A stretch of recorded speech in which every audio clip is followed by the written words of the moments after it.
Mais il y a un truc, moi, tu vois, que je découvre aussi, bah, c'est Ouais, un peu l'entrepreneuriat. ouais, Tu vois, mec, avec ma boîte, justement, ça s'est très bien passé, je suis parti en rupture conventionnelle, trop bien. Et du coup, je vais pas avoir le chômage.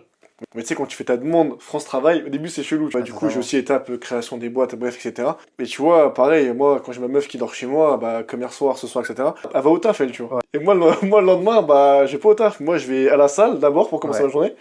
Et après, bah, du coup, tu vois, je taffe, je fais les podcasts, etc.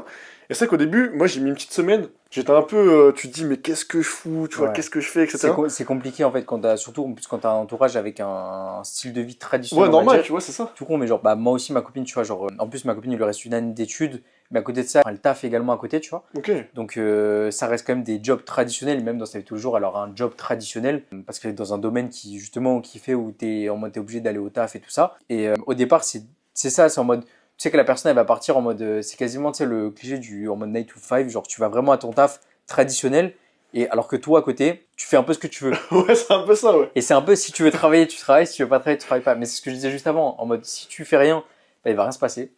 Et tu vas rester là et même tu peux même descendre. Mais si justement l'avantage en fait c'est que vu que tu peux moduler ta journée comme tu veux, bah ça aussi c'est un point positif de fou, tu vois. Mais c'est Genre en magnifique. mode tu commences ta routine.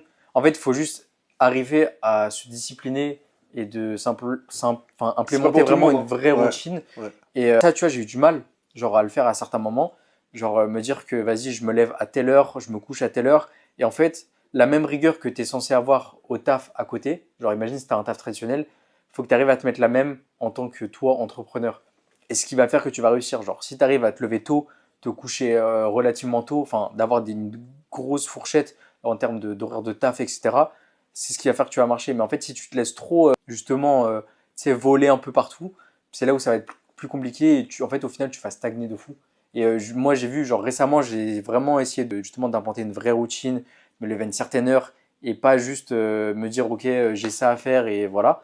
Et du coup, ça me permet de voir que je suis beaucoup plus productif et au final, les gains, ils sont beaucoup plus présents par rapport à justement quand j'étais un peu plus dans le flow. Mais c'est dur en fait quand tu fais cette transition tout con, mais genre, je pense que quand tu justement tu sors d'un CDI et tu te dis que tu vas entreprendre, se mettre, c'est ça, ce côté-là, tu sais, routine, discipline, il est plus dur parce qu'avant, tu te disais, ouais, vas-y, j'ai rendez-vous au taf à 8h30, il faut que j'y sois à 8h30. Alors que là, tu sais, t'as pas ton boss qui va t'envoyer un message en mode t'es où? C'est toi ton boss. Ah, Et c'est donc, c'est clair. toi qui dois te gérer derrière.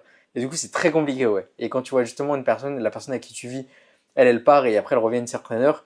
Et toi, t'es en mode, ah, vas-y, C'est tranquille. ça, tu Moi, te je dis. prends. Ouais, c'est ça, Genre, le petit déj, je sais pas, elle part déjà. Et genre, ouais, c'est à ce moment-là où toi, tu dois te discipliner sur tout ça. Et il y a d'autres inconvénients, on va dire, de la vie d'entrepreneur également. C'est que bah, tu penses généralement tout le temps à ton business, à comment ça se tu passe. t'arrêtes jamais, en fait, Tu de t'arrêtes penser à ça, ouais. jamais. Et genre, moi, tous les week-ends, même en vacances, etc., bah, tu as cette liberté, on va dire, moins. Parce que la plupart du temps, avec un taf traditionnel, bah, tu te dis que le week-end, Tu coupes. tu coupes. Ouais. Genre, en mode, tu sais, c'est tout con, mais genre, c'est le truc, le vendredi soir, tu déconnectes. Ouais, Et bien après, sûr. t'es pas censé, genre, légalement, avec certaines boîtes, genre, regarder tous tes mails et tout. Il y a d'autres, tu sais, genre, des fois, il y a des domaines où c'est un peu différent. Mais la plupart du temps, c'est genre, tu te déconnectes, bam, tu reviens le lundi, et voilà. Et c'est pareil en vacances. Alors que là, même en vacances, genre, tu peux te permettre d'avoir des vacances, mais déjà à un certain stade de ta vie. Mais genre, moi, je sais que par exemple, avec les coachings ou d'autres trucs comme ça, tout con, mais genre, je peux être à l'étranger, mais je vais comme taffer, tu vois. Et genre, la Bah, plupart du temps, ouais. bah, quand je te disais que j'étais en expatriation, bah, au final, tu partages sur les réseaux, il y en a certains, ils vont penser que genre, toi, tu fous rien à l'étranger. Alors Ah, que le mec, c'est, il est là, ouais. il profite à Bali et tout. Alors qu'au final, non, je suis sur des bilans, je suis en train d'essayer de développer une nouvelle collection, je suis en train de faire telle ou telle action, mais les gens ne s'en rendent pas forcément compte. Et en fait, c'est vu que les gens ils sont dans leur taf et dans leur truc, par exemple tout con, mais genre là ils vont être en France et des fois le mood il va pas être top et toi ils vont te voir que tu vas faire ta vie un peu stylée à l'autre bout du monde. Et bah des fois ils vont être un peu justement jaloux de tout ça. Mais ça reste quand même une pression constante et c'est ce que je disais tout à l'heure, c'est que si tu fais rien de toute façon, tu n'auras pas de résultat. Alors que certains avec des tafs traditionnels, même s'ils relâchent la pression, ils ont quand même un salaire à la fin du mois, tu vois. Donc c'est dur du début à la fin et vraiment se mettre une routine, une certaine discipline et tout, faut le faire. Et quand tu as le bon switch et quand tu as le bon mindset après qui vient par la suite, genre c'est bon, tu vois, tu peux vraiment bien te développer, mais ça prend du temps à avoir. Genre. Ouais,